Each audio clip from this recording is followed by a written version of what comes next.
மீண்டும் செல்லக்கூடிய சந்தர்ப்பத்தையும் தந்தருள்வானாக. ஆமீன். சலாத்தும் சலாமும் என்றென்றும் நம்முடைய உயிருக்கு மேலான கண்மணி நாயகம் ஸல்லல்லாஹு அலைஹி வஸல்லம் அவர்கள் மீதும், சத்திய சஹாபாக்கள், தாபீன்கள், தபே தாபீன்கள், வலிமார்கள், இறைநேசர்கள், நாதாக்கள், சாலிஹீன்கள், சித்திகீன்கள், ஷுஹதாக்கள், உலமாக்கள், குஃபாதுகள், ஹுஜ்ஜாதுகள், உம்மார்கள், தாயிகள், அனைத்து முஸ்லிம்கள் மீதும் நிறைவாகும் முழுமையாகும் என்றென்றும் உண்டாகட்டுமாக. அல்லாஹ்வின் நல்லடியார்களே, பெரியோர்களே, அன்புக்குரியவர்களே,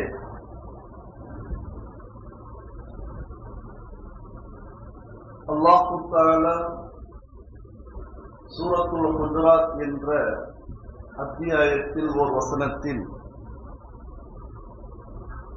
மனிதனை எவ்வாறு அல்லாஹ் படைத்தான் என்பதை தெளிவுபடுத்துகின்றான். யா அய்யுஹன் நாஸ் இன்னா கலக்னாக்கும் மின் ஸக்கரின் வ உன்ஸா என்று அல்லாஹ் சொல்றான். ஒரு ஆணை வைத்து ஒரு பெண்ணை வைத்து மனிதனை நான் படைத்தேன் என்பதாக ரப்புல் ஆலமீன் சொல்கின்றான். வஜஅல்னாக்கும் ஷுஊபன் வ கபாயில். ஷுஊப், கபாயில் இரண்டுமே நம்முடைய பரம்பரைகள். இதை படைத்ததற்கான காரணம் ஒருவர் ஒருவரை தெரிந்து கொள்வதற்காக. லிதஆரஃபு என்று அல்லாஹ் சொல்வான். நம்ம யாரும் தெரிந்து கொள்வதற்காக ஒவ்வொருத்தருக்கும் ஒவ்வொரு காந்தான், ஒவ்வொரு பரம்பரை உண்டு என்பதாக. எப்படி மக்காவாசிகளில் பல பேர் பல கோத்திரத்தை சேர்ந்தவர்கள் இருந்தார்கள். நபி அவர்கள் குரைஷ் குலத்தை சேர்ந்தவர்.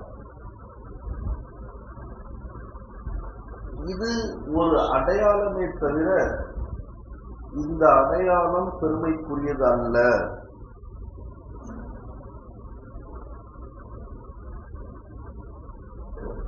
இதே போன்ற ஆயத்துக்களை நாம் பார்க்கும் பொழுது, இன்னமல் முஃமினூன இஹ்வா, ஒவ்வொரு முஃமின், ஒவ்வொரு முஸ்லிம் இஹ்வத்துன், சகோதரன் என்பதாக அதே ஹுஜராத்தில் ஒரு வசனத்தில் அல்லாஹ் குறிப்பிடுகின்றான்.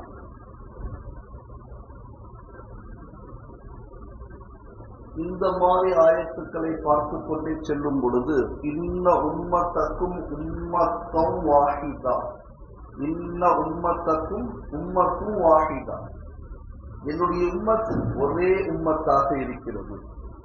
இங்க உம்மத் என்பது முஸ்லிம்கள் மட்டும் நபியுடைய உம்மத் அல்ல. நல்லா புரிஞ்சுக்கணும். இஸ்லாத்தை ஏற்றுக்கொள்ளாதவர்களும் உம்மத்தே ரசூல் ஸல்லல்லாஹு அலைஹி வஸல்லம் அவர்கள் தான். அப்படிதானே? கிறிஸ்தவர்கள், யூதர்கள், மறுப்பாளர்கள் எல்லோருமே இந்த உம்மத்தை சேர்ந்தவர்கள் தான். இன்ன உம்மத்தக்கும் உம்மத்தும் வாஹிதா, ஒரே உம்மத்தாக அல்லாஹ் தஆலா சொல்கின்றான்.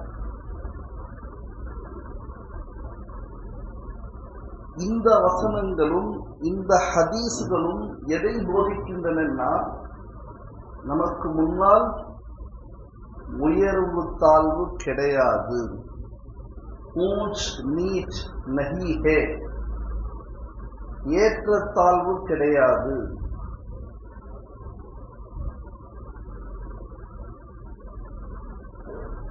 அதாவது சேரியில் பிறந்த ஒரு முஸ்லிம், நகரத்தில் பிறந்த ஒரு முஸ்லிமுக்கு எந்த வேறுபாடு கிடையாது. அரபி பேசுற முஸ்லிமுக்கும் அஜமி, வேறு மொழி பேசக்கூடிய முஸ்லிமுக்கும் வேறுபாடு கிடையாது. சொல்ல போனால் கிறிஸ்தவனுக்கும் முஸ்லிமுக்கும் வேறுபாடு கிடையாது. இவன் அல்லாஹ்வை ஏற்றுக்கொண்டான், அவன் ஏற்றுக்கொள்ளவில்லை. அதிர்ச்சியா பார்க்கிறாங்க, என்ன ரெண்டு பேருக்கு வேறுபாடு இல்லைன்னு சொல்லிட்டாங்க. உம்மத்து முஹம்மதி என்ற அடிப்படையில் வேறுபாடு இருக்கா? அல்லாஹ்வுடைய உம்மத் தானே, ரசூலுடைய உம்மத் தானே, அல்லாஹ் தானே ரப்பு எல்லாருக்கும். இந்த அடிப்படையில எந்த வேறுபாடும் கிடையாது. நம்ம ஆபீஸ்ல எல்லாம் அப்படிதான் இருப்போம். ஏன்னா அவன் தானே கொடுக்குறான். நம்ம அங்க எந்த ஆபீஸ்ல வச்சிருக்காங்க சொல்ல முடியுமா? முழு உலகத்திற்கு வழிகாட்டியாக வர வேண்டிய நாம் இன்னொருத்தருடைய ஆபீஸ்ல இருக்கிறோம்னா அதுக்கு காரணம் என்ன? இந்த கிறிஸ்தவர்கள் கிறிஸ்தவர்களுக்கு உதவுறாங்க, யூதர்களுக்கு உதவுறாங்க, பார்ப்பனர்களுக்கு உதவுறாங்க. முஸ்லீம்க்கு உதவுறானா அதுக்கு பயான் செய்ய வேண்டியதா இருக்கு. செஞ்சா கூட அவர் என்னப்பா சொல்றதான சொல்றாரு. தொழுக முடிஞ்சவன நம்ம எப்படி போறோம்னா எனக்கும் பள்ளிக்கும் யாருக்கும் சம்பந்தம் இல்லை. போறோம் இவங்களுக்கு மட்டும் வேலை இருக்கிற மாதிரியும் இவங்க போகலன்னு வேலை முடியாத மாதிரியும். அப்ப இஸ்ராயல் வந்துட்டு என்ன பண்ணுவீங்க? கொஞ்ச நேரம் வெளியே வேலை முடிச்சு வரேன்னு சொல்லுவீங்களா? 38 வயது ஆப்கானிஸ்தானுடைய பிளேயர். நான் ஏற்கனவே சொல்லியிருக்கேன். என்ன ஹைட் தெரியுமா? ஜஹ்ரான் ஏமாமோ சொல்லுங்க. வாழ வேண்டிய வயசு தானே. 38 தாண்டிட்டோமா இல்லையா? நம்மளாம் போலாமா? தமிழ்ல ஒரு பழமொழி உண்டு. நரமுடிய பார்த்தவன வீடு போந்து காடு வாவாங்கும்பாங்க. ஆனா நரமுடி வந்த பிறகுதான் நமக்கு நிறைய என்ன வருது? அன்பு, பண்பு, பாசம், நேசம். பாருங்க. ஆனா இது சுண்ணத்து. அது இந்த ஒரு வார்த்தையை வச்சுக்கிட்டு நம்ம விளையாடுறோம் பாருங்களேன். சரி, எனவே பாகுபாடு கிடையாதுங்க. இன்னைக்கு ஒண்ணு இல்லை, 20 நாளா நினைக்கிறேன் டெல்லி முதானத்து என்ன பெரிய தாக்குதல் தெரியுமா? எவ்வளவு பெரிய தாக்குதல். அந்த பசங்க என்ன தவறு செஞ்சாங்க கொஞ்சம் யோசிச்சு பாருங்க. நீட் ஒரு படத்துல ஒரு கிறுக்க மாதிரி சொல்லிக்கிட்டே இருப்பான், நீட்டு அப்படின்னு. அந்த மாதிரி ஒரு நீட்டுக்கு தேர்வு தாள் ரெடி பண்றானே, அவன் நீட்டை படிச்சவனா? எனக்கு தெரியல, உங்களுக்கு தெரிஞ்சா சொல்லுங்க. படிச்சவங்க நீங்களா? நான் படிக்காதவன் தான். நீட்டுக்கு சிலபஸ் வச்சிருக்கானே, நடக்கிறானே, அவன் நீட்ல பாஸ் ஆகணும்னா? ஒரு 10 வருஷத்துக்கு முன்னாடி எந்த டாக்டரும் நீட்டு படிக்கல. அந்த 10 வருஷம் முன்னாடி உள்ள டாக்டர் தான் அவங்க எல்லாருடையும் மருத்துவம் செஞ்சிட்டு இருக்கோம். எத்தனை பெண் பிள்ளைகளை இழந்திருக்கிறோம், எத்தனை ஆண் பிள்ளைகளை இழந்திருக்கிறோம் இந்த நீட் என்ற பரீட்சையின் காரணமாக, தேர்வின் காரணமாக.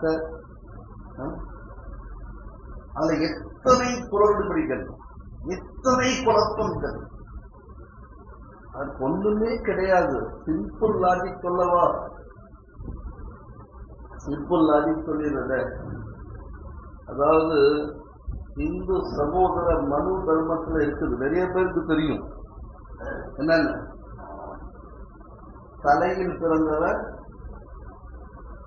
எனக்கு தெரியாத விஷயம் எது உங்களுக்கு தெரிஞ்சிருக்கணும். மார்க்கத்துக்குள்ளேயும் வர மாட்டீங்க, அல்லாவுடைய பாதையிலையும் போக மாட்டீங்க. கொஞ்சமா தெரிஞ்சுக்கலாம்னா உங்க கல்வியிலையும் திறமை வளர்த்துக்க மாட்டீங்க. நாகரிகம் எது தெரியுமா? உங்களுடைய HR பார்த்து ரவி சார் இல்ல ரவி, லட்சுமி மேம் கூட இல்லைன்னு நினைக்கிறேன், அப்படியே பேர் சொல்லலாம். இது நாகரிகம், இது படிச்சவங்க. சரி விடுங்க, உங்களுடைய கலாச்சாரமும் உங்களுடைய இதுவும் ஒன்னு அதுலயாவது முன்னேற்றம் இருக்கணும். அதுல 1-2 பேர் நம்மால் இருப்பான். எப்படி 1-2 பேர் நம்மால் இருப்பான். அவன் நம்மளுக்கு உதவுவாரான்னு கேட்டா, அரசு உத்தியோகத்தோடு சில பேர் இருப்பாங்க. நம்பாருங்க, என்ன மாதிரி ஆள் போனா அஸ்ஸலாமு அலைக்கும் சொன்னா அதுவும் அதுல தெரிஞ்சு சேவைக்கு வந்திருக்காரு திரும்பி போயிட்டே இருப்பான். இந்துக்கள் உதவுவாங்க.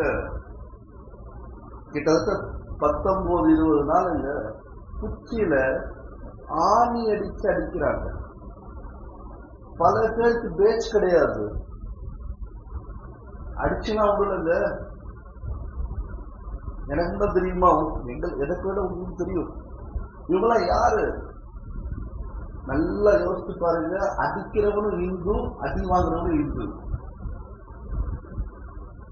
இவன் சொல்லுவான் பாரத் மாதா கி யாமாலும்.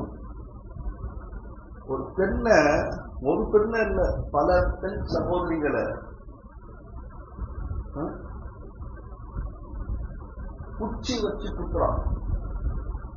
குத்துறவன் ஜாஹில், படிக்காதவன், கைக்கூலி, பேச்சே இல்லை. நீங்க சில பேர் நீங்க நினைக்கலாம் இதெல்லாம் தேவையாது. அப்ப எது தேவை? உன் புள்ள அடி வாங்கினா ரத்தம், யாரோ புள்ள அடி வாங்கினா என்னங்க? இது வாழ்க்கையா? ஒரு முஸ்லீம் சமூகம் இப்படி வாழக்கூடிய சமூகமா? இன்னைக்கு அந்த டெல்லி முழுக்க முகமது ஜுனைத் உடைய பெயர் பிரபல்யமா இருக்குது. நான் அதுக்கு சொல்லல. தண்ணி வேணுமா? பெரிய பெரிய ஈச்சர் லாரியை கொண்டு வந்து கொட்டுற மனுஷன் பேட்டி எடுக்கிறாங்க. என்ன சொல்றாங்க தெரியுமா? எனக்கு ரெண்டுல ஒண்ணு நடக்க போகுது. ஒண்ணு என் வீட்டை இடிப்பாங்க, அல்லது என்ன சிறையில போடுவாங்க. மூணாவது ஷஹீது. அது சொல்லாம சொல்றாரு அவரு. எதுக்கு? இந்துக்களுக்கு உதவுறதுக்கா? அந்த இடத்துக்கு பக்கத்துல ஜந்தர் மந்தர் இடத்துடைய பேர் என்ன பாத்தீங்களா? எத்தனை முஸ்லீம் இறந்திருக்கான் தெரியுமாங்க இந்த சுதந்திரத்துக்காக. நம்ம அந்நியர்கள் இல்லைங்க. தயவு, இவனே அந்நியன் நினைக்கிறான். அந்த மாதிரி கொண்டு வந்துட்டாங்க இவங்க முஸ்லீம் அந்நியர். சரி விடுங்க. அங்க இவ்வளவு பெரிய போராட்டம் தமிழ்நாட்டுல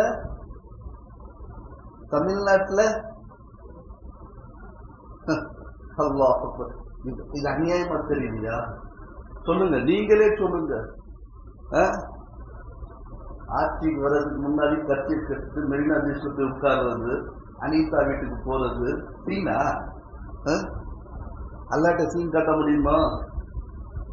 அவரும் அல்லாவுடைய படைப்பு தானே. இன்னைக்கு எடுத்து பேசுறாங்க முடிஞ்சிடும். என்ன இதெல்லாம் மனுஷங்களா? கொஞ்சம் யோசித்து பாருங்க. அந்த பிள்ளைகள் எத்தனையோ நம்முடைய பெண் பிள்ளைகள் இருக்கலாம், நம்முடைய ஆண் பிள்ளைகள் இருக்கலாம், நம்முடைய இந்திய பிள்ளைகள். ஒரு கட்டத்துக்கு மேல அநியாயம் ஆனோட பஞ்சாப் எல்லா பக்கம் மூடிட்டாங்க. பஞ்சாப்ல ஓடுறாங்க, வராங்க, இப்ப தொட்டு பாடுறாங்க. நான் எதையுமே பார்க்க மாட்டேன், தீன் தான் என்பது இது சுயநலத்துடைய உச்சம். நல்லா புரிஞ்சுக்க, சுயநலத்துடைய உச்சம். இது ரசூலுல்லாஹ்வுடைய சுன்னத்து கிடையாது. மாற்று சகோதரருடைய ஜனாஸா போகுது, நபியுடைய கண்கள்ல கண்ணீர் போகுதுங்க. சொல்வியா உட்கார்ந்துக்கிட்டு இந்து செத்தா பரவாயில்லன்னு? ரசூலுல்லாஹ்வுடைய கண்கள், நான் இருக்கும்போது ஒருத்தர் குப்புருல போறானே, நான் இருக்கும் போதே ஒருத்தருக்கு ஈமானுடைய பாக்கியம் கிடைக்காம போயிட்டு இருக்கானே, அப்போ நான் யாரையும் பார்க்க மாட்டேன். मेरा काम क्या है वो देखूंगा, वो इंसानियत का जिंदगी नहीं है. சரி வாங்க தலைப்புக்குள்ள போறேன். எங்கிருந்து வந்துச்சு தெரியுமா? வேற ஒண்ணுமே கிடையாதுங்க. தலையில பிறந்தவன் பிராமணன். எத்தனை சதவீதம்? 3% இந்தியால. தவறாக திருத்துங்க, நான் புள்ளி விவரத்தை தெரிஞ்சுட்டு பேசுறேன். சரி, போன்ல பிறந்தவன் சத்திரிய. எத்தனை சதவீதம்? 6.5%. தொடையில பிறந்தவன் வைஷ்யவன். எத்தனை சதவீதம்? 5.5. இந்த 3 பேரு தான் நீட். இந்த 3 பேருக்கு பேரு தான் RSS. இந்த 3 கோத்திரத்துக்கு பேரு தான் BJP. இந்த 3 பேருடைய ஏஜென்ட் தான் நம்முடைய பிரதமர், ஒன்றிய அரசாங்கம். நம்ம அது சரி, நம்ம எதுல இருக்கான்னு தெரியல, நான் எதுக்கு சொல்லணும்?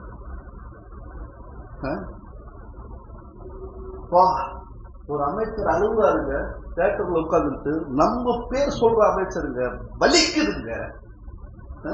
நீ உட்கார்ந்து அழுவுற இடமா சுத்தமாடா அப்படின்னு நான் கேட்கல. பஷீர பர்வேஸ் பாருங்க, முகம்மது பர்வேஸ் நவுது பில்லா லயாது பில்லா. அம்மாவுக்காக அழுதா அது இபாதத்து, வாப்பாவுக்காக அழுதா அதுவும் இபாதத்து, தன்னுடைய பாவத்துக்காக அழுதா அதுவும் இபாதத்து. தியேட்டர்ல உட்கார்ந்துக்கிட்டு முகமது பர்வேஸ் ஆலம், இது புறம் இல்லைங்க, இது புறமே கிடையாதுங்க. அங்க சின்ன சின்ன பசங்க எதுக்காக அவங்களுக்கு புரியுது கூட இல்லை. ஒரு காலத்தை சொல்லிட்டு தாங்க வடக்கன்களுக்கு அறிவில்லை. யாருக்கு அறிவில்லை? யாருக்கு அறிவில்லை? வடக்கனுக்கு அறிவில்லை. அவன் போராடிட்டு இருக்கான். தமிழ அதே போயிடலாமா? நம்மளும் என்ன பண்றது? அந்த அளவுக்கு கொண்டு வந்துட்டாருங்க. அதுக்குள்ள என்ன தெரியுமா? பாம் வைக்கிறவெல்லாம் நம்பாளுங்க. கடைசி சீன்ல சொல்லிட்டாரா அவரு, முஸ்லிம்கள்லாம் இப்படி இல்லை. எப்படி படம் முழுக்க இப்படி சொல்லிட்டு கடைசி சீன்ல நவுதுபில்லா அல்லாஹ் சொல்லுவான், இவங்க இஸ்லாம் என்ற ஜோதியை வாயால ஊதி அடைச்சிடலான்னு பாக்குறாங்க, விசில் அடிச்சு அடிச்சிடலான்னு பாக்குறாங்க. நான் மாத்தி சொல்றேன், புரியுதுங்களா? முடியுமா? கியாமத் வரைக்கும் இஸ்லாம் இருக்கும், கியாமத்துக்கு பிறகு இஸ்லாம் இருக்கும். ஏனென்றால் அல்லாஹ் இருந்தான், இருக்கின்றான், இருப்பான், வேற எதுவுமே இருக்காது. அல்லாஹ்வை ஏற்றுக்கொண்டவர் மட்டும் தான் சொர்க்கத்துக்கு போவாங்க. இது அல்லாஹ் சத்தியமா சொல்றேன். 6666 வசனங்கள் இதற்கு சாட்சியா இருக்கு. இப்ப நான் சொன்ன பாத்தீங்களா? நல்லா பாருங்க, பிராமணன் எஜுகேஷன் அவன் கையில் வச்சிருப்பான். யாரு? 3%. சத்திரிய ஆயுதமும் நிலமும் அவன் கையில வச்சிருப்பான். நீ பார்த்துருக்கீங்க பழைய படம் அப்படின்னு பாருங்க. சில பேர் முடிச்சாங்க, நம்ம தூக்கிட்டு இருக்கான். டாக்கூர் சொன்னோடனே அவங்க கிட்ட துப்பாக்கி இருக்கும். ஜமீன்தாருங்க படத்துலதான் பார்த்துருக்கீங்கள, கிராமத்துல இருப்பாங்க. சத்திரிய அவன் ஆயுதம் வச்சிருப்பான். நிலம் பெரிய பெரிய 10,000 ஏக்கருக்கு சொந்தக்காரனா இருப்பான். இவன் யாருன்னு கேட்டா சத்திரியன். எங்க பிறந்தவன்? தோல்ல பிறந்தவனா. யாருடைய தோல்ல பிறந்தவன் எனக்கு தெரியல. இது அவங்களுடைய மனு தர்மம்னு சொல்லுது. மூணாவது யார் சொன்ன? வைஷ்ணவனா? வைஷ்ணவன். அவன் வியாபாரி, மாரவாடி வியாபாரிங்க, வியாபாரி தானே. அப்போ காலில் பிறந்தவன் இருக்கான் பார்த்தீங்களா, சரி சகோதரர், அவன் யார் தெரியுமா? அடிமை, லேபர். நம்மளும் அதான் இல்லை, ஏன்னா முஸ்லீம் ஆயிட்டோம். இந்த கான்செப்ட் தாங்க. இதுதான் நீட், இதுதான் பள்ளிவாசலை இடிக்க சொல்லுது. உண்மையா சொல்றேன், நான் பொய்யா சொல்ல. அந்த பிரச்சனையில நேற்று ஒரு படம் ரிலீஸ் ஆச்சு பார்த்தீங்களா, அந்த வில்ல அங்க போய் நிற்கிறான். அந்த ஹீரோ எனக்கு தெரியாது, அவன் யாருமே எனக்கு தெரியாது, தெரிஞ்சிக்க அவசியம் இல்லை. அவனெல்லாம் பார்க்கறத விட பார்க்கறது பாவமா நினைக்கிறேன். இங்க போராடுற மாணவர்களை அடிச்சு இழுத்துட்டு போறாங்க. என்ன நினைச்சிட்டு இருக்கீங்க? என்ன நினைச்சிட்டு இருக்கீங்க? யாருக்கு யார் அடிக்கிறது? யாருங்க பவர் கொடுத்தா?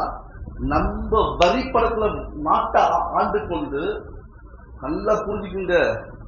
நம்ம முஸ்லீம்கள் சொல்லலாம், சொல்ல போனா நம்முடைய இடத்தெல்லாம் ஆட்டையை போட்டாங்க எல்லாரும். ஒரு இடம் இல்லைங்க, உலகத்திலேயே குறிப்பா இந்தியாவிலேயே அதிகமா வஸ்து சொத்தோ நம்ம முன்னோர்கள் தான் கொடுத்தவங்க, தெரியுமா? அதை பத்தி பேசினா பேசிக்கிட்டே இருக்கலாம். ராணுவத்துக்கு பிறகு அதிகமான ரயில்வே துறைக்கு பிறகு பெரிய சொத்து இந்தியாவிலேயே வஸ்து சொத்து தான். எங்கேயாவது இடம் இருக்குதா? ஒரு இடம் நம்ம கபரஸ்தானுக்கு இடம் தேடி போய் தெரிஞ்சுட்டு இருக்கோம். ஐயா சார், சிஎம் சார், மந்திரி சார் அப்படின்னு கபரஸ்தானுக்கு. நான் பொய் சொல்ல, ஹாலிடே இன் பக்கத்துல ஒரு இடம் இருக்குல்ல, கபரஸ்தான் தானே அஜய்? அஜய் பழைய அஜய் கேளுங்க. ஹாலிடே இன் பக்கத்துல கோயில் இருக்கும், நடுவில் இப்போ மெட்ரோ வேலை நடக்குது. யாருடைய இடத்துல நடக்குது? நம்முடைய பள்ளிக்கு இந்த மொஹல்லாவுக்கான கபரஸ்தான், அப்படிதானே அஜயார்? நம்ம தூங்கிட்டே இருந்தா இப்ப நமக்கு என்ன தெரியுமா, எப்படி நீங்க 38 மேல போலாம்? இதுதான் நமக்கு கேள்வி. இது கேள்வியாங்க. அல்லாவுக்காக எதுவுமே செய்ய மாட்டோம். அப்ப பதர், உஹது, கந்தக்கு, அங்க உயிர் கொடுத்த சஹாபாக்கள், அதெல்லாம் அந்த காலம் இருக்கு. என்ன காலம் புரியுதுங்களா? இதுக்காகத்தான் யாரும் வந்துடக்கூடாது நீட்டு போன்ற தடை சட்டம். யாரோ சொன்னா, நான் கேட்டேன் பேச நீங்க ஏதாவது சொல்வீங்க. எல்லாத்துக்குமே நீட் இருக்குல்ல, மருத்துவத்துக்கு இருக்கா இல்லையா? இந்த சிஎம் பிஎம் மந்திரியா இருக்கிற நீட் இல்லையோ? நீட்டு வச்சா என்ன ஆகும்? இவனுக்கு ஒரு பரீட்சையும் கிடையாது. கை நாட்டு எல்லாரும் பல பேர் கை நாட்டதுல ஒரு அமைச்சர்கிட்ட கேட்கிறாங்க, டெல்லியில போராடிட்டு இருக்காங்க, என்ன இங்கேயே 1000 பிரச்சனை இருக்குது, இங்கேயே 1000 பிரச்சனை இருக்கலாம் பதில். எனவே அல்லாஹ் நல்லடியார்களே, பெரியோர்களே, ஏற்றத்தாழ்வுக்கு அல்லாஹ் படைக்கல. ஏற்றத்தாழ்வு அல்லாஹ் படைக்கல. உயர்வு தாழ்வு பலப்பான்மை எல்லாரும் ஈக்குவலிட்டி, எல்லாரும் சமம்தான். எனக்கும் உங்களுக்கும் வித்தியாசமே கிடையாது. இங்க யார் வேணா இமாமா இருக்கலாம், யார் வேணா பொறுப்பாளரா இருக்கலாம், யார் வேணா அல்லாஹ்வுடைய பாதையில போலாம். எஹ்ராமுடைய நிலையில அரஃபால பெரிய பெரிய அதிபர்கள், பல நாட்டு மன்னர்கள் அவங்களுடைய பார்வையில வேலை செய்யறதுக்கு சேவகர்கள் இருக்கிறாங்க. ஆனா அரஃபால வந்து தூங்கிட்டு இருப்பாங்க, முஸ்தலிஃபாவை தூங்கிட்டு இருப்பாங்க தரல. ஒரே யூனிஃபார்ம். கொஞ்சம் யோசிச்சு பாருங்க, யாராவது யூனிஃபார்ம் மாறி இருக்கா? எஹ்ராம் மாறி இருந்தா சொல்லுங்க. எனவே அல்லாஹ் நல்லடியார்களே, பெரியோர்களே, நபி அவர்கள் நுபுவத்துக்கு பிறகு தொலை போறாங்க. மக்கால தொலை போகும் பொழுது அதுக்கு பொறுப்பாளி என்பவர் யாருன்னு கேட்டா உஸ்மான் பின் தல்ஹா. அவர் இஸ்லாத்துல வரல, ரசூல்லாவை தடுத்துட்டாங்க, சொல்லக்கூடாது. ரசூல்லா சொன்னாங்க, ஒரு நாள் இந்த காபா மக்கா என்னுடைய பொறுப்புல வரும், நான் அன்னைக்கு பேசிக்கிறேன்னு சொல்லிட்டு போயிட்டாங்க. சில ஆண்டுகள் கழிச்சு பத்தே மக்கால நபியவர்கள் வர்றாங்க, காபத்துள்ளால இருக்கின்ற அசூசைகளை சுத்தம் செய்யறாங்க, தொழுறாங்க. தொழுதுட்டு சொன்னாங்க, உஸ்மான் ஞாபகம் இருக்குதா, ஒரு நேரம் வரும் இந்த சாவி என்னிடத்தில் வரும். அதே ஈமான் தான் இன்னைக்கு நம்ம கிட்டே இருக்குது. பல பேருங்க பல முஸ்லிம்கள் மற்ற சகோதரர்கள் கூட எல்லாம் கொடுத்துட்டு இருக்காங்க, இலவசமா கொடுத்துட்டு இருக்காங்க. நம்ம கிட்ட எப்படி அது வந்துச்சு? கண்டத்தனும் ஒரு தேவை வரும்போது செய்யக்கூடாதுங்க. என்னால முடிஞ்ச உதவி தான தர்மம் இருக்கு பாத்தீங்களா? அதுல அப்துல் ரஹ்மான் பின் அவுஃப் தன்னை ஆயிஷா ரலியல்லாஹு தஆலா கேட்டாங்க, நான் எதை தொட்டாலும் பொன்னாகிறது, மண்ணை தொட்டாலும் பொன்னாகிறது தாயேன்னு கேட்டாங்க. அப்ப அவங்க என்ன சொன்னாங்க, அறம் செய்ய விரும்பு 60 சிரம் கொடுத்துட்டே ஏறி அல்லாஹ்வுடைய பாதையில. அப்துல் ரஹ்மான் பின் அவுஃப் இறந்த பிறகுதான் தெரியும் 3000 குடும்பங்கள் வாழ்ந்தனன்னு. நம்மளால ஒரு குடும்பம் அதுல கூட வாழ வைக்க மாட்டோம். எல்லா பள்ளி நிலைமை தானங்க. நவுதுபில்லா லயாதுபில்லா. நான் நல்லா இருக்கேன், அல்ஹம்துலில்லாஹ் நல்லா இருக்கேன், எந்த குறையும் இல்லை. கொஞ்சம் போய் பாருங்க, சில பள்ளிகள்ல என்ன கொடுமை, இங்க ஒன்றும் இல்லை, எனக்கு எந்த குறையும் இல்லை. நான் எதுக்கு சொல்றேன்னா, இதை கூட இட்டுக்கட்டே தான் பேசிடுறாங்க. மொஹல்லா வாசிகள், நிர்வாகிகள் கிட்டத்தட்ட 19 வருஷம் ஆச்சு, எந்த கஷ்டமும் எனக்கு இல்லை. ஆனா எத்தனை பல அதிரத்துகள் நிம்மதியா இல்லைங்க, அழுதுட்டு இருக்காங்க. நிறைய அதிரத்துகள் ஹார்ட் அட்டாக். நான் அல்லாம நம்பிக்கை வச்சு சொல்றேன், எனக்கு வரவே வராது. ஏன்னா நான் நிம்மதியா இருக்கேன். ஆனா பேசுறதெல்லாம் பொதுவான பேச்சுதான். ஆனா எல்லாம் என்ன பண்றாங்க, சில பேர் சில கூட்டம் இருக்குதான் தெரியல, என்ன சேர்த்து இதற்கு சொன்னார். அவர் என்னங்க இது நம்முடைய வேலையா சொல்லுங்க, கொஞ்சம் யோசிச்சு பாருங்க. சொன்னேன் தலைப்புக்கு வர அந்த சாவி உஸ்மான் அழைச்சு சொன்னாங்க, நீ அன்னைக்கு தொலை விடல, இன்னைக்கு நீ செஞ்ச நான் செய்ய மாட்டேன், நீ செஞ்ச தவறை நான் செய்ய மாட்டேன், இந்த பிடிங்கன்னு கொடுத்தாங்க. கொடுத்துட்டு என்ன சொன்னா தெரியுமா, கியாமத் வரைக்கும் உங்க பரம்பரையில் தான் என்ன இருக்கும், இந்த காபா உள்ள இருக்கு பாத்தீங்களா, தவாப் செய்யக்கூடிய காபா இன்னைக்கு இருக்கும் போட்டு அதான் பார்த்தேன். மத்தா இந்த கருப்பா அந்த சாவி உங்க பரம்பரையில தான் இருக்கும்னு சொன்னாங்க. இதுல ரெண்டு விஷயம். வலா யன்திஉஹா இல்ல ஸாலிம், உங்க பரம்பரையிலிருந்து எவனாவது பிடுங்கினா அவன் அநீதி செஞ்சவன் சொன்னாங்க. யாருக்கு? எந்த உஸ்மான் பின் தல்ஹாவுக்கு எந்த உஸ்மான் பின் தல்ஹா கொலைவிடலையோ அப்படிப்பட்டவருக்கு நபி அவர்கள் செஞ்ச உபகாரத்துக்கே உருவான இஸ்லாமுக்கு நமக்கு பொறாமை இருக்கக்கூடாது, போட்டி இருக்கக்கூடாது, வஞ்சகம் இருக்கக்கூடாது, புறம் இருக்கக்கூடாது. என்னை விட அவன் நல்லா இருக்குன்னு நினைக்குது. இப்படி நினைச்சு பாருங்க, கண்டிப்பா நமக்கு சுகமாவே இருக்கும். இப்படிதான் ரசூலுல்லாஹ் நினைச்சிருந்தாங்க. சொல்லுவாங்க, எந்த சஹாபாக்களுடைய குறையை பற்றி இடத்துல ஒன்று சொல்லிவிடாதீங்கன்னு சொல்லுவாங்க. இந்த ஹதீஸ் மூலமா என்ன தெரியுது தெரியுமா? என்ன தெரியுது? உஸ்மான் பின் தல்ஹா கிட்ட இன்னைக்கு வரைக்கும் அவங்க பரம்பரை தான் சாவி இருக்கு. ஒண்ணு. இன்னொன்னு என்ன தெரியுது சொல்லுங்களேன், கொஞ்சம் திங்க் பண்ணுங்களேன். என்னை விட அறிவாளிகள் தானே வடக்கர்கள்லாம், அறிவாளிகள் நிரூபிச்சாங்க. தமிழர்லாம் நான் சொல்ல மாட்டேன் விஷயம் அடிச்சுக்குது. எத்தனை நாளைக்கு இந்த மோகத்தோட அலைய போறோம்? திரும்புங்க. இன்னைக்கு அவங்களுக்கு வந்த பிரச்சனை நம்முடைய பிள்ளைகள் நாளைக்கு வரலாம். நம்முடைய எத்தனையோ பிள்ளைகள் நீட்டுனாலேயே அந்த கோர்ஸ் படிக்காம போயிருக்காங்க. அதுல ஏன் பொண்ணு ஒண்ணு முடியாதுமா, தகுதி இல்லாதவங்க காசை வச்சு போயிருக்காங்க. சரி விடுங்க, அதை பத்தி பேசினா இன்னும் பேசணும். இந்த ஹதீஸ் மூலமாக என்ன ஆகுன்னு தெரியுது? சொல்லுங்களேன். என்னங்க சொல்ல மாட்டீங்க?